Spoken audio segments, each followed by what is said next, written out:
course. Oh, Islamic Finance. Business admin. Business admin? Oh, you business finance. Oh, okay. I want to ask a few questions, and the first question is, have you heard about Sukuk? Did you heard about Sukuk? Well, we do learn in class, Mhm. but But not really know, not really know what about is it. it, what type of Sukuk and something like that. Just know No, Is Sukuk is like Islamic bond. Ah, yes, yes. So, I assume that you guys didn't really know about Sukuk. So, not really. let me explain about Sukuk.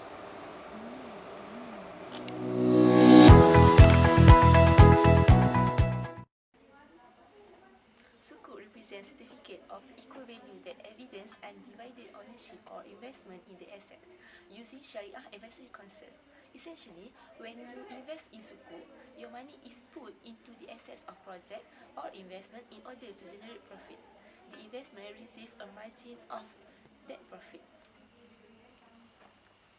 So, when investor buy Sukuk and Sukuk become Sukuk holder, they receive a certificate from the issuer to evidence ownership and are entitled to receive periodic profit payment on the principal amount invested. Upon maturity, the Sukuk holder will get back to the principal amount of investment. As with most Islamic financial instruments, there are different methods of achieving the same objective, and the above is just one method of doing it. For instance, the periodic profit payment may come in the form of profit sharing or rental from asset.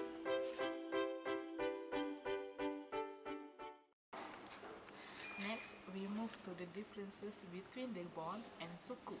Based on the asset ownership, bond don't give the investor full of ownership, and bond basically are debt obligation from issuer to the investor.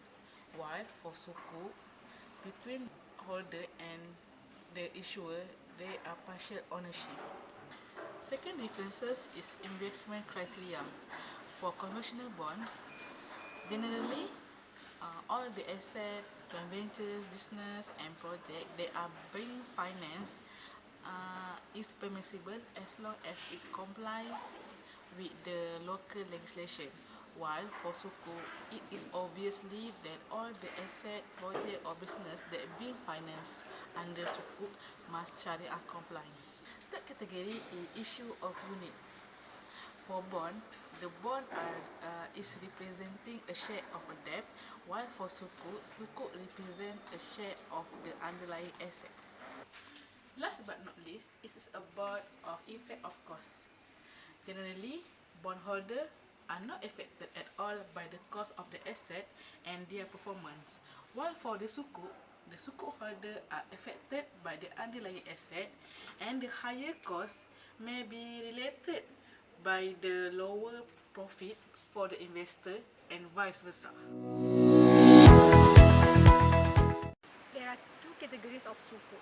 So the first one is asset-based Sukuk and the other one is asset-backed Sukuk. So I will explain about asset-based Sukuk. So it has been criticized as duplication of a conventional bond by use an asset in the contract to fulfill the Sharia requirement. Example of it is Ijarah Sukuk and also Murabahah Sukuk. So in this category, true sale does not occur because ownership merely on paper. So in event of default, Sukuk holder do not have recourse to specific asset. On the other hand, cash flow typically fixed or tied to a benchmark by LIBOR. For additional information, the majority of Sukuk and issuance today are using asset-based Sukuk. The second one is the asset back. The asset back is a more equity based, and under the Sukuk of the asset back, there are two contracts, which is Musharaka and Mudarabah. And under this Sukuk, the Sukuk holder own the identified asset. However, if any default events occurs, the Sukuk holder has the resources to the specific assets. And this Sukuk, the cash flow is a varies with the actual performance of the Sukuk asset.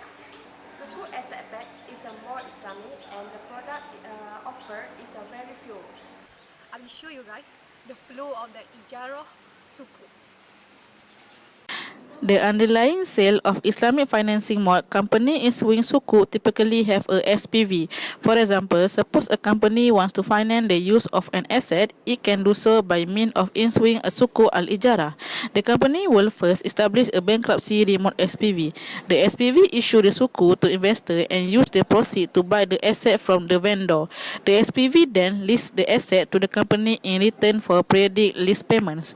The lease payments received from the company are passed through to the investor as their return on the sukuk. So, how about it? I think I know more about sukuk now. I Yes. do learn some more in sukuk. Oh, that's good. That's really Yes. good. And so I think that I and my friend can get dean list for this subject. Wow, that's great.